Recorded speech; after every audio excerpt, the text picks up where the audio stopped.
বিসমিল্লাহির রহমানির রহিম। আসসালামু আলাইকুম। ব্যস্ত জীবন বাই সুমি চ্যানেলে আমি সুমি গাজীপুর থেকে বলছি।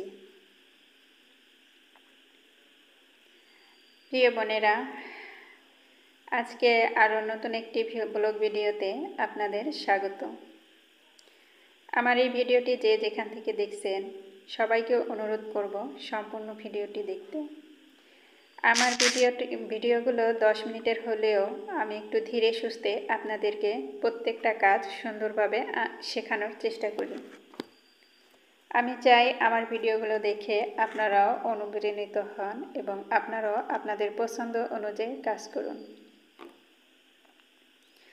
তাহলে আজকের ব্লগ ভিডিওটি আমি একটা জামার কাটিং দিয়ে শুরু করছি।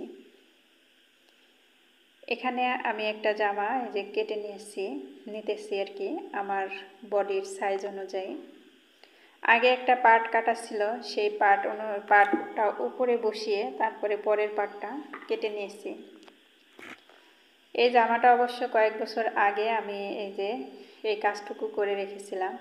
বাকি কাজটুকু আজ করি কাল করি করে করে আর করা হয়নি।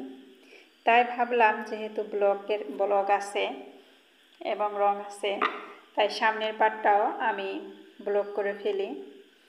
তো দাগ অনুযায়ী আমি জামাটা কাটিং করে নেব। আর প্রিয় বোনদের কাছে আমার একটাই অনুরোধ, যারা নতুন এখনও আমার পরিবারে যুক্ত হওনি, সাবস্ক্রাইব করে অবশ্যই আমার পরিবারে যুক্ত হয়ে নাও। আর যারা এই কাজটি করেছো তাদেরকে অসংখ্য ধন্যবাদ। আরেকটা রিকোয়েস্ট হচ্ছে, সম্পূর্ণ ভিডিওটি দেখতে হবে। সম্পূর্ণ ভিডিওটি দেখলে অনেক কিছু শেখা যায়। আর কোনো কোশ্চেন থাকলে অবশ্যই কোশ্চেনের উত্তর দিতে হবে। ভিডিওটিতে একটি লাইক দিতে হবে। ভালো লাগলে অবশ্যই আপনার ফ্রেন্ড সার্কেলদের মাঝে শেয়ার করে দেবেন। জামাটা কাটা হয়ে গেলে এখন আমি হাতা কেটে নিচ্ছি। আসলে আমার এরকম কোনো টেবিল নেই কাপড় চোপড় কাটা বা ব্লকের কাজ করার জন্য, তো সেহেতু আমি ফ্লোরে বসেই সবসময় কাজগুলো করে থাকি। আমি এখন হাতা কেটে নেব। আমি এখান থেকে যে কাপড় আছে কাপড়টা দিয়ে দুটো হাতা করে নেব। লম্বালম্বিভাবে যদি আমি 21 ইঞ্চি বা 20 ইঞ্চি লম্বা ঝুল দিয়ে হাতা কাটি তাহলে বগলতলায় জোড়া পড়ে। তো আমি আর সেটা করব না। জোড়া তেলের সেলাই আমার খুব বিরক্ত লাগে। তো এখানে এভাবে আমি মেপে দেখতেছি যে কোন পাশে কাপড়টা একটু বেশি হয়, সেই পাশেই আমি কাটার চেষ্টা করব।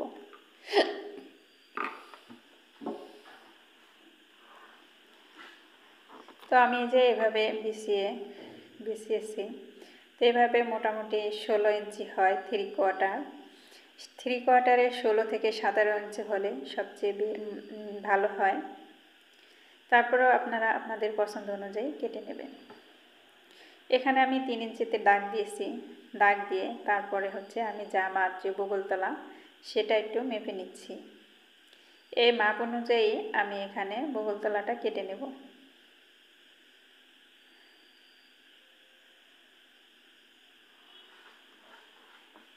এভাবে কেটে নিলে কাপড় ছোট বা বড় কোনো রকম হয় না।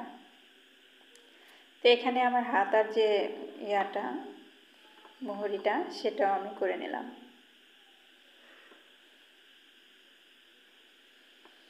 তারপরে আমি মার্ক অনুযায়ী দাগ করে নিচ্ছি। হাতা দুটো আমি অলরেডি কাটা হয়ে গিয়েছে আমার। এখন এখানে ভাঁজ দেব। আমি এখানে বর্ডার করব, এই বর্ডারের এখানে ভালো করে ভাঁজ দিয়ে নিচ্ছি। যেহেতু আমি যেটা ব্লকের কাজ করব, সেহেতু আমার সেলাইয়ের অংশ বাদ দিয়ে তারপর ব্লকের কাজ করতে হবে। আমি দ্বিতীয় হাতাটাও এভাবে করে ভাঁজ করে নিয়ে নিচ্ছি, যাতে এই দাগ অনুযায়ী আমি ব্লকের কাজগুলো করতে পারি।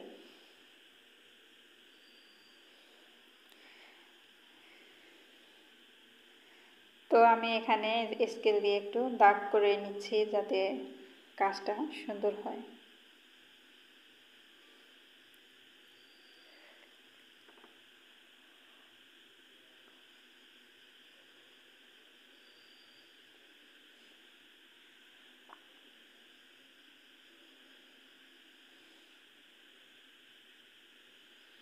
আমি জামাটাও এভাবে করে ভাঁজ করে তারপরে করে নিচ্ছি।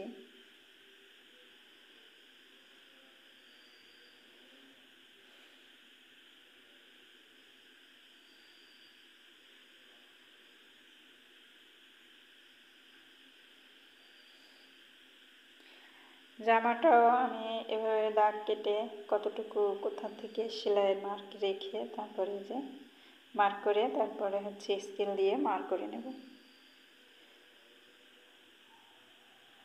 আপনারা যারা নতুন অবশ্যই স্কেল দিয়ে হবে দাগ দিয়ে নেবেন, তাহলে বাঁকা তারা হবে না।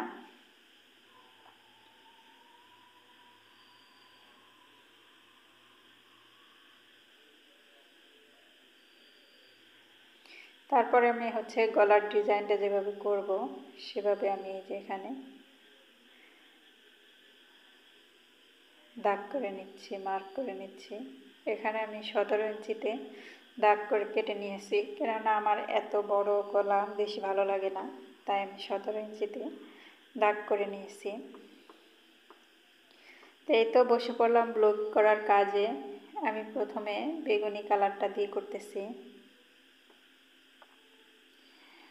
বেগুনি কালারটা যদিও এই কাপড়ের উপরে সুন্দর দেখাচ্ছে না, তারপরেও আমি একটু দিচ্ছি যাতে শুকালে সুন্দর দেখা যাবে অন্তত। তো একটা ছাপ যদি বসে দেখেন যে হয় নাই, আপনারা কিন্তু এর উপরে রিপিট ছাপ দিয়ে নিতে পারেন। বেগুনি কালারটা দেওয়া হয়ে গিয়েছে। এখন আমি এই যে নীলের সবুজ কালারের ভিতরে একটু হলুদ কালার দিয়ে ভালো করে মিক্স করে কালারটাকে একটু লাইট কালার করতেছি। তো এখন আমি এই যে সবুজ রং এই যে ঢেলে দিলাম ফোমের উপরে। এখন একটু ভালো করে ছড়িয়ে নিচ্ছি। এখানে যেহেতু বড় একটা ডাশ দিয়ে আমি কাজ করব, সেজন্য বেশি করে ছড়াইয়ে নিচ্ছি।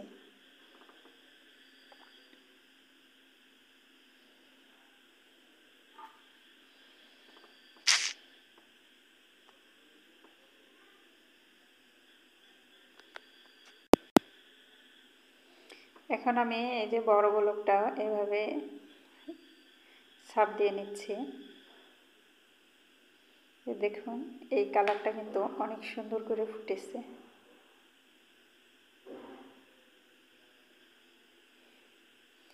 আমি এখানে রেডি কালার ইউজ করছি।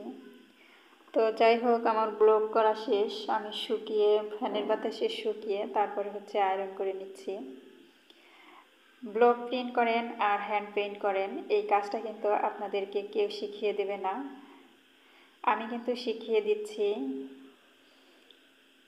ব্লক প্রিন্ট অথবা হ্যান্ড প্রিন্ট যেটাই করেন, আপনাকে কিন্তু খুব ভালো করে আয়রন করে নিতে হবে।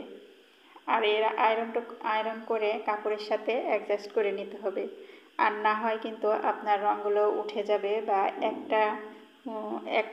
একটা ফুলের সাথে আরেকটা ফুলের মিলে যাবে, তখন কিন্তু খুব বিরক্ত লাগবে দেখতে, একদম বিশ্রী দেখা যাবে। তাই আমি সুন্দর করে একবার মানে ঘুরিয়ে ঘুরিয়ে আমি হচ্ছে আয়রন করে নিচ্ছি। আয়রন না করলে কিন্তু রঙগুলো কাঁচা থেকে যায়, কাপড়গুলো নষ্ট হয়ে যায়। সেজন্য আপনারা সব সময় আয়রন করে ব্লক প্রিন্ট করেন বা হ্যান্ড পেইন্ট করেন, সবসময় এভাবে সুন্দর করে আয়রন করে নেবেন। একটু সময় নিয়ে ধৈর্য ধরে তারপরে আয়রন করে নিতে হবে। এভাবে যদি আয়রন না করেন কিন্তু আমি বারবার বলছি নষ্ট হয়ে যাবে। এত সুন্দর যে সুন্দর করে ব্লক করবেন বা হ্যান্ড প্রিন্ট করবেন, কোনোটাই আপনার সুরক্ষা থাকবে না। তো ভিডিওর এই পর্যন্ত যে সকল আপুরা এসেছেন তাদের প্রতি আমার অসংখ্য সালাম, দোয়া ও ভালোবাসা রইল। তো আমি এভাবে সম্পূর্ণ জায়গাটা দেখুন কত সুন্দর করে আয়রন করে নিচ্ছি। এক জায়গায় বারবার করে ঘষছি যাতে আমার জামার রঙটা সেট হয় সুন্দর করে।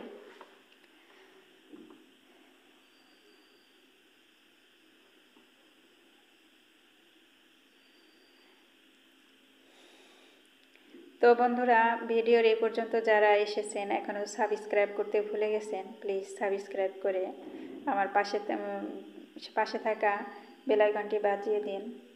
আর অবশ্যই একটা লাইক দিবেন এবং আপনার বন্ধুবান্ধবের মাঝে শেয়ার করে দিবেন। তো আমি কিভাবে আয়রন করতেছি এটা কিন্তু আপনারা খুব ভালো করেই দেখতেছেন যে এক জায়গায় আমি বারবার করে ঘুরিয়ে ফিরিয়ে আয়রন করে নিচ্ছি। পারফেক্টলি এভাবে আয়রন করলে সব সময় জামা বা যে কোনো শাড়ি বা জামা যেটাই হোক সব সময় সুন্দর হবে। তো আমার আয়রন করা কমপ্লিট। এখন কিন্তু এই যে সামনের পাটটা দেখিয়ে দিচ্ছি, কত সুন্দর দেখা যায় দেখুন বন্ধুরা। আসলে আমার ক্যামেরাটায় এত সুন্দর করে আসতেছে না যত সুন্দর বাস্তবে দেখা যায়। তো আপনারা এই ধরনের ড্রেস যদি পছন্দ করেন তাহলে অবশ্যই আমার ডিসক্রিপশন বক্সে হোয়াটসঅ্যাপ এবং ইমো নাম্বার দেওয়া থাকবে, ওখান থেকে যোগাযোগ করতে পারেন আপনারা। আর দেখুন কত সুন্দর মসৃণ এবং সুন্দর হয়েছে ডিজাইনটা। আমি কিন্তু ব্লক করে তারপরে হলুদের এই চিহ্নটা কিন্তু আমি নিজে হাতে দিয়েছি। সবাই পর্যন্ত ভালো থাকবেন, সুস্থ থাকবেন। আজ এ পর্যন্তই। আসসালামু আলাইকুম।